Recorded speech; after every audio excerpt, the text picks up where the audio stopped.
Because you're basically insinuating that refs are getting paid. People think that the game is not fixed. If we could if we ever get to the point, any sport, if they found out, it will ruin the sport. It will ruin the sport. Hey, Jordee, have you ever heard of the theory that Wilt Chamberlain didn't score 100 points in a single game? I have, actually. Okay. So greetings, guys. I'm Sky, the sports guy. I'm one of your hosts today. Alongside me is my fellow fanatic, Jordee. How you doing tonight? I'm doing all right, man. How are you? I'm doing really good. So this is our first episode. This is the Hidden Scoreboard. Essentially, we blend two passions. It's all about conspiracies in sports, what happens when they're together. We encourage you to question everything you thought you knew about your favorite sports teams, your favorite coaches, players, and sports situations. We really, truly appreciate everybody who's going to listen to this podcast. We're planning on doing new episodes every Monday. You can catch us on YouTube, Facebook, Instagram. All the links are going to be in the description below. If you prefer listening, we're going to be on Spotify and all of the other podcast platforms like Apple Music and all of that as well. One thing that will help us not rely on just friends and family to grow our podcast is going to be simply 5-star reviews. Give us as many 5-star reviews as you can. Leave us comments about what kind of podcast that you'd like us to cover next, like what kind of conspiracy, or if there's something that you always thought was a little fishy about a certain sporting event. We'll do the research and we'll find the answers for you. Just help us figure out which ones to do next. In today's episode, we're going to explore if Wilt Chamberlain really scored 100 points in a single game. Essentially, the way this episode's going to go is we're going to do a really quick, brief overview of Wilt Chamberlain. For some of you who might not be as well versed in who he is, which if you're a basketball fan, you should know who this is. But we're going to tell you about him. Essentially, we'll also kind of go over like the backstory of the game that he scored the 100 points in. And then, we're going to look at some evidence that makes me believe that maybe he didn't. So, and then finally, me and Jordee are going to share like our personal thoughts and reactions to all the information. So Jordee's not really done any of the research on this. I know he's heard some of it, but I'm hoping to convince him here by the end of the episode. So, Jordee, before we jump in, what's your initial reaction? Do you think he really scored 100 points? I don't know whether to say yes or no because of the level of players they used to play. Sure.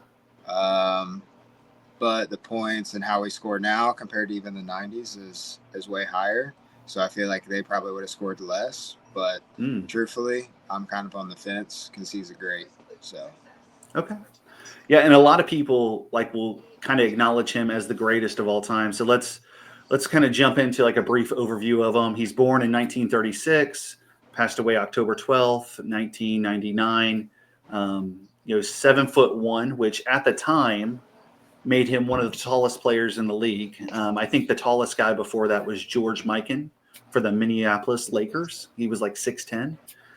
This guy played 14 seasons in the NBA. Hall of Famer class 1978, was selected on the 35th, 50th, and 75th anniversary teams. He holds 72 NBA records, which is a record for the most records, right? Holding a record for the most records is a wild statement. Yeah, that's like some GOAT stuff, Yeah. So it includes like numerous like regular season achievements in scoring, which he's the only player to average 50 points for a whole season, which was the 1962 season, which is the same season where he had the 100-point game. He's got a ton of, stuff for rebounding, durability. Blocks weren't like really tracked back then, but they say if you would have went back and put him in the blocks category, he'd be up there with all the greats as well. He once had 55 rebounds in a single game and didn't foul out, which I don't know why the fouling out was a notable thing when I was doing my research, but they made that like a point to say he didn't foul out. Maybe from just how aggressive he had to be to get that many. Yeah, I suppose. I mean, you're a big man. You're bouncing around with other big guys down there. Who knows? He's also the only player to average 30 points, 20 rebounds over a single season. And then, like I mentioned, he did the 50 points in a game for 48 minutes. So he actually averaged not just 50 points, but he averaged playing the entire game. 2 NBA championships, 4 regular season MVPs, Rookie of the Year, Finals MVP. He's got 1 All-Star Game MVP, 13-time All-Star, which is hard for me to understand because he played 14 years. So it's like, what year did he not make the All-Star team? I'm assuming he made it, off the rip his rookie year. 7 scoring titles, 11 rebounding titles, 9 durability titles. And I think they're talking about minutes when they say that. 9 field goal percentage titles, making him the only center to lead, and he's also the only center to lead the league in assists for a season. So, I mean, this dude he's just a baller, It's like Jokic times 100. Doesn't it seem too good to be true, though, Well, that's what you'll see. That's what I'm getting at. I really wonder how well those stats were tracked in. Exactly. And it's one of those things. So as we get deeper into this, I'm just going to lay them on you here. And I think you're going to be like, maybe there's some traction to this. Yeah. Before he, was a pro, he played college ball for Kansas. And then he actually lost the national championship game to North Carolina in triple overtime his sophomore year, which I find hard to understand. A guy that could score 100 in a single game can't win a college championship because he just seems so head and shoulders above the rest of the guys. So whatever. Before entering the NBA, kind of a fun fact about him is he was also a Harlem Globetrotter, which is pretty cool. I didn't know that. Yeah, I mean, pretty intense. Now, as far as the actual, so that's who he is. And then as far as the actual game, so I'm going to break down kind of like a brief overview of the game, and then we'll get into the details. So the game happened on March 2nd, 1962. He scored 100 points that game. They won 169 to 147. So they played the New York Knicks. And at the time, this was the Philadelphia Warriors. It wasn't the 76ers. So the game was played at Hershey Sports Arena in Hershey, Pennsylvania. A lot of people say this is the most remarkable feat in all of basketball. During this game, he set several records, including most free throws made, which is significant because he's known as a bad free throw shooter. He has like a 50% average career.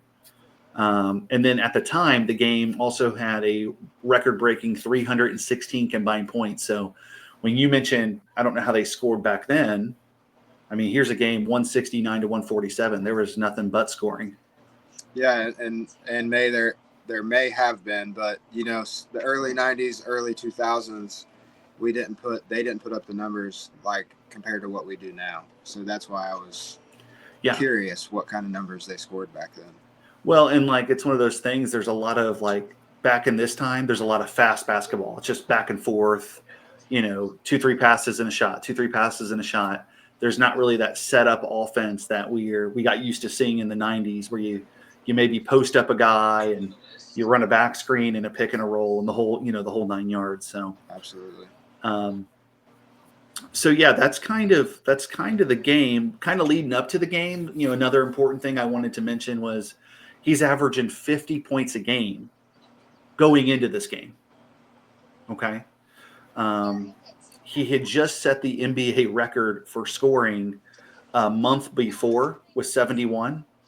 And then he also had a game a few weeks before that with 78. So, I mean, this is, like he's already on a tear. He's already doing things that had never been done in the game at the time. So pretty nuts. Here is my evidence that maybe it didn't happen. Okay. So I'm going to kind of take a step back here and just kind of set the scene. And I want you to look at this as a business perspective. This is the 16th season the NBA had been in business. Okay. They're still struggling to assert themselves as an actual professional league and be taken serious. Their ratings were so low that CBS was planning on not renewing the contract. They weren't even competing with college basketball. In fact, the NBA didn't even start having the finals on TV until the 1970s. So this game is in 1962. Wow. The only team that's really back then even getting national coverage in basketball is the Lakers, and I mean, we know why, right? It's all about the Lakers. So kind of, next thing here leading up to the game, the Philadelphia Warriors, they're number 2 in the standings. So this isn't really a game they need. There's only 5 games left, and they're about to play the worst team in the league, which is the Knicks. So the Knicks, if you're a Knicks fan, sorry, you guys have been bad for a long time. Even in 62. So right there, I'm seeing a little bit of motive for the league to have this guy have a crazy season to get some popularity. Right. I mean, it makes sense. So there's some people that say the team conspired to do this. Some people say the owner conspired to do this. Some people say the league conspired to do this. So that's kind of the first thing. The morning of the game, Wilt Chamberlain famously has a quote about him sleeping with 1,000 women in his book. Which later, once Magic Johnson had the AIDS thing happen, that was really looked at differently, when that book came out that Wilt Chamberlain had done that. But so it's reported that at 6 a.m., the morning of the game, he had been out all night having a good time with a lady, and that he dropped her off at 6 a.m., that he hadn't been to bed. So literally no sleep. He's hungover. He gets an 8 a.m. train back to Philadelphia. He was in New York. Just took him back to Philly. Another thing that the NBA was doing at the time was they would have games in remote towns. That way they could build up a bigger fan base. Kind of like an exhibition, that maybe arena football would try or something like that, where you might pick up a few extra fans. Yeah. So they didn't even play at home. They had an arena in Philadelphia that they would normally play at, but this was played in Hershey, Pennsylvania, at the Hershey Arena. So the idea was to pick up some more fans. See, you're telling me this. I knew this game and when it was, etc. I did never know it took place where it wasn't supposed to. Yeah. So this wasn't it's supposed to be one of their last home games, and it wasn't even home. Play. Yeah. This is actually 85 miles from where they're supposed to play. So we live in Dayton, Ohio, that area. That'd be like us having a home game in Cincinnati, further than Cincinnati. We would almost have to leave the state. Yeah. I mean, that's not a home game for me. Tom Mashuri of the Warriors, he referred to the arena as a God-forsaken place. He said that everything was old, everything was a little ran down, the rims were old, and they were also described as soft, which I think is an important detail when we look at later his free throws from that game. He made 28 of 32. Well, I think it's a little easier to get on a hot streak and maybe break that record or make substantially more free throws on a softer rim. We both play a little bit of basketball, and I can tell you if I'm at a park with a hard rim, that can definitely affect my shot. Nothing worse than a thick old double rim, dude. Exactly. You just know you're not going to make anything. Yeah, so here he is, an old arena, soft rims, everything's a little ran down. So at the time, there's only 4,124 spectators who actually attended the game. And mainly, so check this out, they weren't even there to see Wilt Chamberlain. They're mainly there to see the Philadelphia Eagles play the Baltimore Colts in an exhibition game. So coming out of the Great Depression, college basketball had started to do doubleheaders to give people more of a value to come out to the game. So people who showed up at this were here at the basketball game to watch the Eagles and Colts game next. So, it's one of those things. They're not even there to see him. So once again, the NBA's got motive to really put on a show because they have all these additional fans in the building to see something else that they're normally not going to see. And, most people, if they're going to an event like that, it's not to just drive there and go home. They're there for the weekend. They want something extra to do. For sure. So the arena had a capacity of over 8,000. The Warriors owner, Eddie Gottlieb, I think is his name.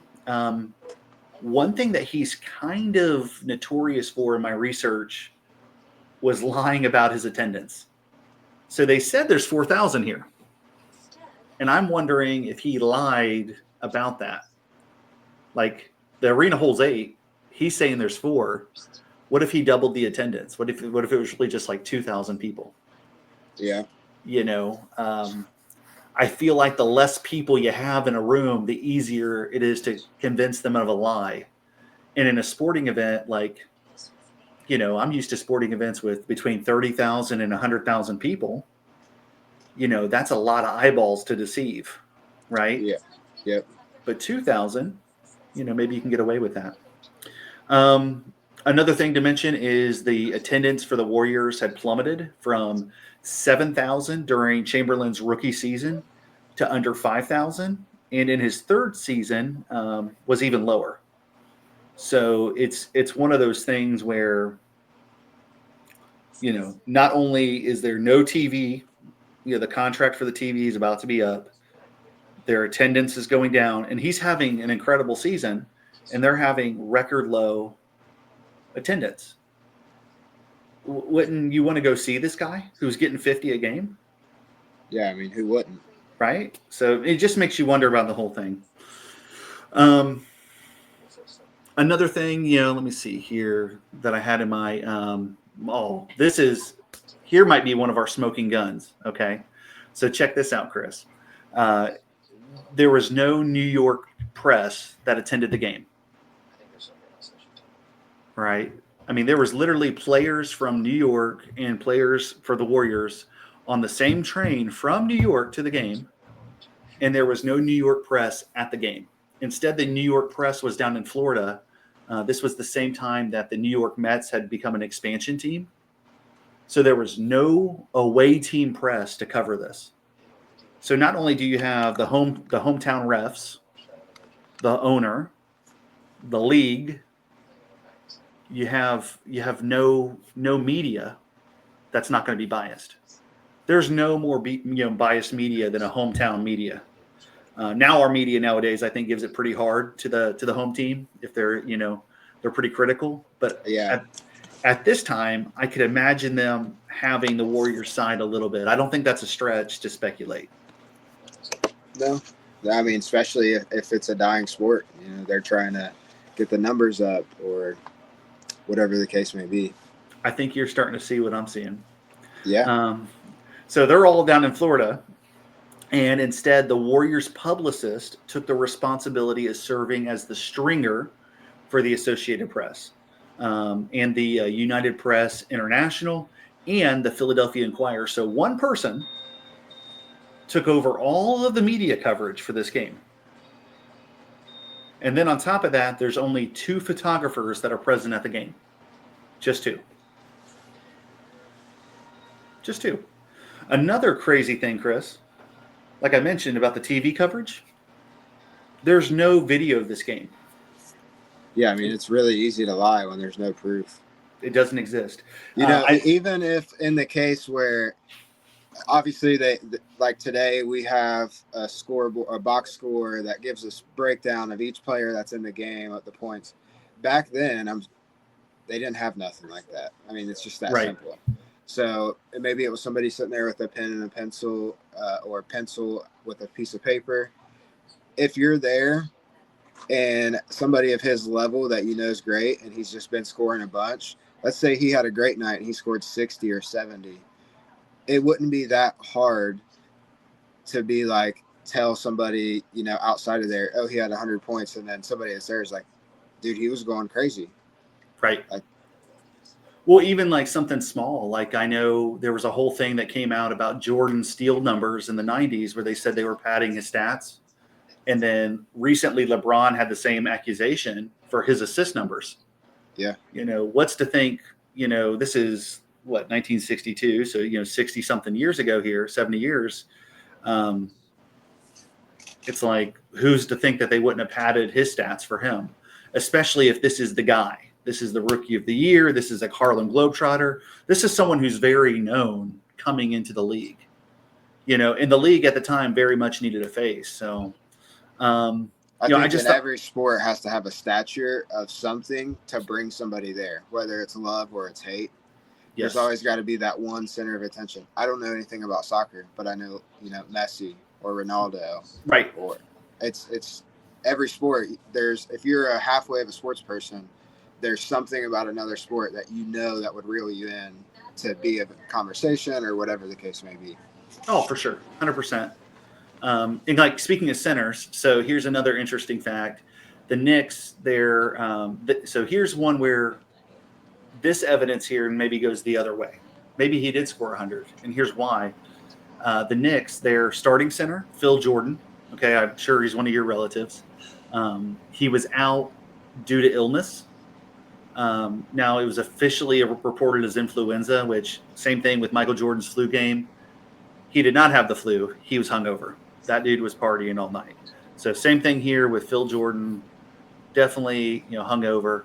And the last time he played Chamberlain, he scored 33 points against Wilt Chamberlain, and Wilt Chamberlain only had 34 against him.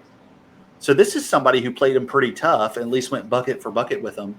He's out. Yeah, he's out, So in his absence, there's Daryl Imhoff. He's a 6'10", 220-pound second-year player. He's known for his defensive skills. He played for the Cal Golden Bears. He's an NCAA champion, which is something that Wilt doesn't have on his resume. And he won a gold medal at the 1960s Olympics. So this dude's pretty good. He doesn't sound like a slouch. Yeah, no scrub. Yeah, he's not a scrub. He's pretty decent in his own right, it sounds like, and he's a young guy though. Now here's where I think it starts to lean into a little bit more. Maybe Wilt did go off because the next center on the roster is 6'9". Okay, now we've got a really big height difference from 7'1" to 6'9". He's 210 pounds, so he's a little lighter. He's a better shooter than defender, is what was put in his little player thing. And another thing they noted was Wilt 2 days prior scored 28 points against him in one quarter. So just 2 days before this, Wilt went off against this third string guy. So interesting. Yeah, but who's to say who was guarding him, Right. Well, so here's how like the first three quarters went. I mean, essentially the Warriors are running away with it. Wilt's killing it. And at halftime, I think he had, what was it here? Where is it? He only had like 41 at halftime or something, where he still needed a lot more points. I just thought that was interesting too, where it's like, whoa, you went off for 60 in the second half. Where is it? So according to the coach, the game didn't start with, the plan to get Chamberlain 100 points. One thing that they did note is he had already scored 23 points in the first quarter, and he had made all 9 of his free throws. So once again, free throws is one of his weaknesses. He had just switched his free throw shooting to underhand. Now, I know Rick Barry is famous for shooting grannies. I just find it hard to believe a guy that's got problems shooting free throws goes to shooting underhanded, but once again, soft rims, right? He's got that working for him,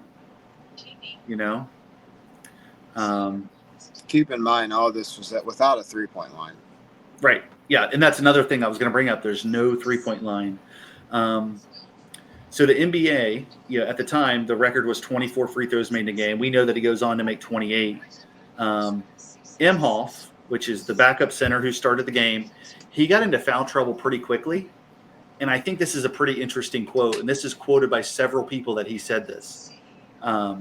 He snaps at the referee and goes, "Why don't you just give the guy 100 and we'll all go home?" Like, it makes me wonder if Imhoff knew something was going on, or if he was a part of it, or what. Because I think it's a very strange thing to say, when you're getting your butt kicked. That's a very strange report in general. And several people said that he said this. An interesting fact, too, is the referees that ref that game, neither had ever been like a lead official before. So these guys were pretty whistle happy. It's their first time really being in control of a game. They've got this all-star here. They're probably homers, or they're probably from Hershey. And it's a chance for them to make some good money, reffing a game. And I'm just saying, dude, I don't think it's crazy to think a $20 bill could have fell into their pocket and they just get a little whistle happy, like, game 6 of the Lakers against the Kings, 2002. Kind of that same thing. It just wouldn't surprise me. So anyway, during halftime, one of the coaches says, "Hey, let's get the ball to Dip. Let's see how many he can get." Another famous quote. Dip was one of Wilt Chamberlain's nicknames. Coach McGuire at this point agrees. Hey, let's get Wilt Chamberlain the ball as much as possible. So anyway, the game's going on and on and on, and we all know essentially how it ends, except for we don't. What was the basket, Jordee, that got him the 100th point? Can you guess? Like, what kind of shot was it? A hook shot. A hook shot, a layup, a dunk? A hook shot. Free throw? You think it was a hook shot? Yeah. Okay. So some people say it was a layup. And some people say it was an aggressive alley-oop dunk. Right, because what better way to get 100 points would it be than doing that? Right. Which one was it, though? Why are there conflicting reports of what it was? Yeah, that's a lot different of things there. Yep. So another interesting thing. So he scores the 100 points. There's 46 seconds left on the court, and the fans rush the court. Okay. Once again, here's some discrepancies. Harvey Pollock, that managed publicity and statistics for the Warriors at the time, has provided inconsistent statements on the matter. In 1992, he was quoted on twice asserting that the game concluded with 46 seconds remaining. However, in 2002, interviewed by Chamberlain's biographer Robert Cherry, Pollock stated that 46 seconds were played, noting that Chamberlain simply stood on the center floor and waited for the game to finish without touching the ball. So did we play the 46 seconds or did we not? I mean, let's be fair. 2002, this guy was probably 80-something years old. Okay. All right. That's fair. Maybe he forgot. I forgot what I did yesterday. Okay. All right, here's another weird one. Okay. So the radio postgame show, okay, so this is the postgame show, which they do have recordings of that. They reported the Knicks winning 169-150. However, the official scores report recorded the game as 169-147. No one's ever been able to explain where those 3 points came and went for the Knicks. Now, I know it's it's insignificant because they lost. But if they're getting the points wrong on the away team, I can only assume maybe there was a few mistakes on the home team. I mean, if you're getting the overall points mixed up, messed up, whatever, how are you going to accurately say you kept every player's statistics right? Yeah. That's just crazy. So on the game, Chamberlain makes 36 of 63 field goals, 28 of 32 free throws, which is way better than his career average of 50%. Like I mentioned earlier, it's an older gym, so the rims are soft. I don't know if, I'm not saying a guy can't go on a heater, especially a professional basketball player who's practicing every day. He's probably played every day for 20 years of his life. I'm not saying it can't happen, but historically, bad free throw shooters stay bad free throw shooters historically.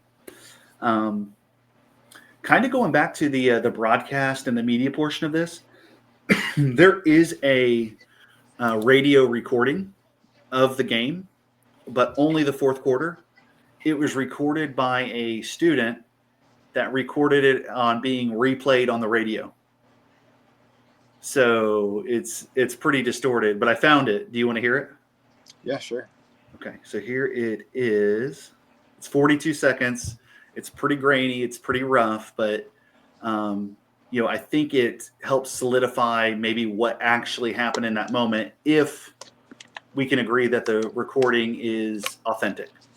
The rebound, Luckenbill. Back to Chamberlain. He shoots up. No good. In and out. The rebound, Luckenbill. Back to Rucklick. Into Chamberlain. He made it. A zipper dunk. He made it. The fans are all over the floor. They stopped the game. People are running out on the court. 100 points for Wilt Chamberlain. They stopped the game. People are crowding, pounding him, banging him. The Warrior players are all over him. Fans are coming out of the stands. 46 seconds left. The most amazing scoring performance of all time. 100 points for the big. Now, I'll say this. That announcer, that broadcaster, he sounds totally authentic. I'll say this as an audio person myself. Mm-hmm. I can't believe how bad audio used to be. That was terrible. Obviously, it's a recording of a recording, but that didn't sound great to begin with. Yeah. So the tape was discovered in 1988. The WCAU's original tape had been overwritten by one of the station's engineers, which is pretty common practice back then. However, Philadelphia had recorded Campbell's coverage during the fourth quarter using a dictaphone capturing the Warriors, only the Warriors' possessions. So once again, he records the fourth quarter, but we don't get any of the New York Knicks' possessions at all. I just think that's weird. 2 years later, a reel-to-reel tape of Campbell's complete fourth quarter commentary emerged. And then it had been recorded by Jim Trelisi, a college student at the University of Massachusetts, during a 3 a.m. rebroadcast of the game's final quarter. How do we have one of the most significant pieces of basketball history just totally torched? They didn't have a lot of ratings. They didn't have viewers. They didn't have a broadcast team covering it. I mean, so part of it is like how, but then part of it does kind of explain itself when you look back at. When you look at the scene, right? It wasn't really taken that serious. Yeah. Right. So I just think it's odd. I know we're both big fans of Pat McAfee. McAfee, if you ever want the Hidden Scoreboard guys on the show, we would love to be on there. Just shout out to Pat. Anyway, Jordee's a huge Colts fan. I have a Jim Saturday jersey. That's all I can tell you. But one of the things that got me into this conspiracy was actually watching his show when I seen his reaction of them not having any video of this game. We live in an era where we're so absorbed by media, whether it be audio, visual, social media, reels, all these little clips of everything. And we have so much AI too, where I'm at a point where seeing isn't even believing. So I don't know if even having the video would help me at this point, but it's hard to believe. It's hard to believe a guy scored 100 points in a game. I just think the hardest thing for me to believe. So part of me feels, obviously this guy is a freak athlete. I mean, just being that big in general is wild within itself. I would say if you are even halfway skilled and that big, you automatically have an advantage in today's NBA, let alone back then when they were playing guys that had probably a 9-to-5, a construction job. Like, I don't think all of these guys were top of the line athletes compared to like what we have now. Right. So part of me believes it because of all those said things. The other part that makes me not believe it is it seems it's insane that players have only gotten better. We've got a 3-point line. We got an all-time right now. The NBA was down viewerships because people are tired of them shooting so much. And we still haven't had a player hit 100 points. Facts. Yeah. Yeah. And it's not just the shooting that I think a lot of fans like myself are tired of. It's the bad shooting. Like, I don't want to tune on the Warriors game and see Keninze Azubuike or whatever his name is, right? The power forward. I don't want to see him jack up 5 threes. I want to see Steph Curry jack up 5 threes, right? And all of a sudden it's just turned into a good shot for anyone to take because of analytics. And it's just not. It just doesn't work that way. But it tags on to the point of we have statistically way more shooting than ever, and we haven't even seen anybody break Kobe's record yet. Right. I do feel like 50 and 60-point games are becoming more frequent. They are. I would agree. I haven't looked at any of the hard stats on that. It might be something we research for another episode. It's just truthfully hard to believe 100 with zero proof. Yeah, it is. So here's an interesting quote. And I know it's like one of those things, here I am, the sports guy. This is our first podcast. And I'm going to touch on something that might be a little sensitive. So, this is 1962. African-American athletes aren't looked at the same way they are now back then. We live in an era where, for me, not that I don't see color, but I acknowledge someone's a great athlete regardless of their color, right? Regardless of their background. Like that pitcher, that player for the Dodgers, the Asian guy, goodness gracious, what's his name? Oh, Shohei Ohtani. Yeah, I mean he's incredible. I mean what he's doing is way better than Babe Ruth, and look who he's doing against. Once again, probably a higher level of competition. So, just an interesting quote here that was left by Oscar Robertson. The original person to ever average a triple-double before Russell Westbrook, a record that many people didn't think would ever be broke as well. So a lot of at the time that was, for a long time, Oscar's record there, that triple-double season was incredible. And he's an Ohio legend, Cincinnati Royals. But he says this, which I just thought was a really interesting quote. He said that he believed the NBA would have not survived the television contract and not survive without the emergence of black superstars. People heard about Wilt scoring 100 and averaging 50 a night, and they wanted to see the guy who did it. I believe Wilt Chamberlain single-handedly saved the league. So it's one of those things, as much as us going back and forth, is this a conspiracy? Was the stats padded? Whatever. In an era where there was so much discrimination, so much segregation, it was just a different time. Here he is leading the charge for equality and a different, to see that athlete in a different light. So it's one of those things too. I don't necessarily want to take away from this if it's real. But once again, I have my doubts. But I just thought that was a really interesting quote from a Hall of Fame, Oscar Robertson, a guy who did a lot in his own right. So for him to say that, it's like, it kind of makes it a little harder for me to challenge it, because that's somebody I really have a lot of respect for. Anyway, so there's one other interesting thing here. This is my last piece of evidence, Jordee. So, and you tell me if you think this piece here is valid for it being a conspiracy, okay? So there's a kid named Kerry Ryman. He's a teenager who stormed the court in the celebration at the game's end, okay? He snatched the ball from Wilt Chamberlain, which, one, I find hard to believe. Wilt Chamberlain's this 7-foot monster of a man. He's been out there big boying people all night. You're going to let this teenager snatch the ball from you? Apparently, the police tried to chase this kid down. They were on his tail. They chased him out of the building. And he didn't want to sell it, but he just wanted it. And the kid's parents actually tried to bring it back to Wilt Chamberlain and the Warriors. And for some reason, the Warriors weren't interested. They didn't want the ball back. I would want that ball. I would want Yeah. that piece of history for my team. Yeah. So you know what the kid did with it since they didn't want it? He played with it outside until it wore out. Right. It's just crazy, dude. It's crazy. And then in 2000, obviously sports auctioning has become a big business. They auctioned it for $67,000. This is the ball that somebody scored 100 points with. They auctioned it for $67,000, which is crazy because like Aaron Judge's home run record to break Roger Maris's home run record, that ball went for $1.5 million at auction. I feel like scoring 100 points is more significant than the home run record. I don't know.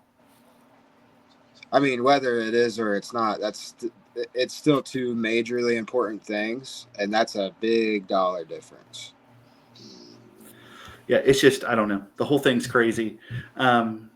So what's your thoughts on this? Well, like what do you have a theory? Do you think it happened? Do you think it didn't happen? I know I did a lot of talking here on the research, so you let me know what your thoughts are. My thoughts are just kind of everything that I chimed in throughout it. There's a lot of parts that I truly do believe, and there's a lot of parts I question. Sure. And it's based off of, comparing facts from today's game to back then, the skill level. I don't ever want to take away from a great in a sport. Right. Because and that's one of the reasons I read the Oscar Robertson quote. It's like there's some validity there to what he did for the game, right? Yeah. It's just absolutely. This one particular game that I question. And I think, I wasn't obviously around back in those days, but for the most part of my current adult life, it's been a popular thing to like hate on a great. So right. I don't want to do that. I'm right. not discrediting him, but there is a lot of stuff that is questionable that you could be like, yeah, that makes sense why it didn't happen. Right. But I think until you really start talking about it, and I've obviously, being a basketball player, I've heard that 1,000 times. He scored 100 points. I've right. never once instantly in my head thought, oh, they're probably lying. Right. So it's kind of one of those things that it's almost a door if you open, you can find yourself stuck in it. But if it's a door you don't ever open, it's like whatever. He was a great at the end of the day.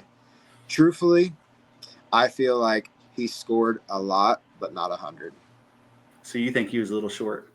I think so. I mean, how do you get the score of the game wrong? Yeah. It's an interesting thing. Nonetheless, he's an amazing, great talent. Yeah. So it's one of those things, like I said, I mean, the league's in this position where they really need somebody to emerge and carry the torch. So could you inflate everything to have that person? Sure. So I could see all the motives are there, right? I always ask myself in a conspiracy, what's the motivation? Like why would they do something like that? Like right now, we got the Super Bowl. This episode's coming out right after the Super Bowl, our first episode. There's a ton of people talking about, oh, it's rigged for the Chiefs. The hardest thing I have a hard time understanding is where's the benefit for the NFL on that? Where's the benefit? So like for the NBA in this situation with Wilt Chamberlain, I see the benefit. It's clear to me. I mean, this is like Oscar Robertson said. They heard about a guy scoring 50 and 100 points. They want to go see him. The ratings are in the tank. Everything's going down. So it's just one of those things. They wanted to see it, and I'm kind of with you. I think based on the evidence that's in front of me, there's just too many indiscrepancies.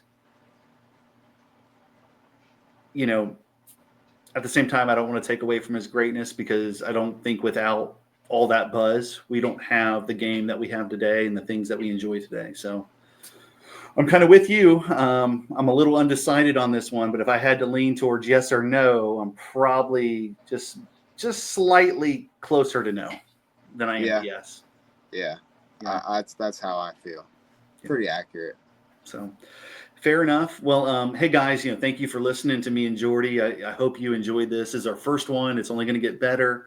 If there's a podcast, sports conspiracy you want us to research and talk about, get our thoughts on, or just get some fresh research on it, feel free to reach out to us on Facebook, the Hidden Scoreboard Podcast. We're on Instagram, Spotify, Apple, anywhere you can listen or watch, YouTube.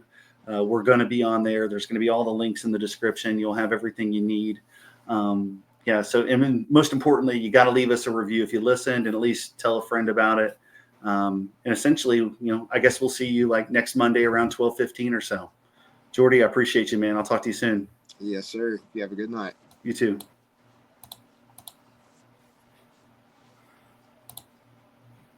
There was a lot said by everybody, except for me, to tell you the truth. So we'll let people keep talking like they know everything, like they have all the answers. And then sooner or later, the whole truth will come out. And until then, we'll continue to let people talk.